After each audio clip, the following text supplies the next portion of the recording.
All right, 7:13 starting today. If you use Apple's Pay Later, that loan information is going to end up on your credit report. So on your side, Susan Campbell is here to break down why this matters to shoppers and why we should all care. Yeah, so this is one of a lot of buy now, pay later options, and this is kind of the first one to end up on credit reports. So we know a significant part of credit scores comes from on-time payments, like for things like your credit card and car loan. This could be another way for people to build up their credit, but there are also risks of using buy now, pay later microloans. Shop online, buy now, pay later. You see that option everywhere. We saw records shattered left and right last holiday season, record high usage on Black Friday, record high usage on Cyber Monday.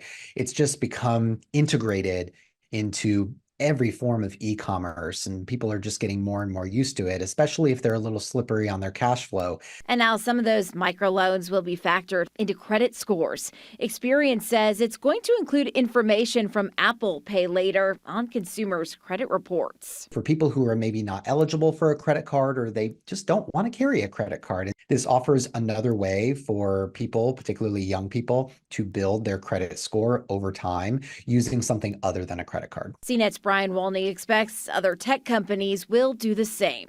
I think it's going to become really common. I think if other BNPL providers don't offer a similar level of transparency, that's going to leave a question mark over consumers' heads. But buyer beware. Buy now, pay later offers can be costly if you don't pay on time. And now missed payments could end up dinging your credit score. If you're really thin slicing your budget, then you want to be careful. You want to make sure that you earmark that amount of money for the rest of those payments to go through. What a lot of financial experts are concerned about is that it just gives us another way to delay actually paying for stuff. We're separating the act of purchase from the act of payment.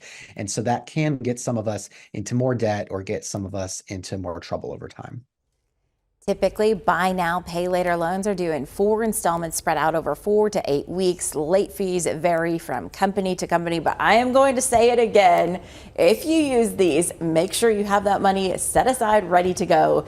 You do not want late fees on top of, because a lot of the times that you're using buy now, pay later, it's not really a big purchase. If you're, spreading out a $100 fee, you don't want a $35 late fee on the back end. That's not worth it. And then some of them, the fine print says if you are late, then you have to pay this interest rate. Like I've seen that before on different things. I'm like, why do that? Read all the fine print. Make sure that you have that money ready to go, or know that that money's going to be there when those are due.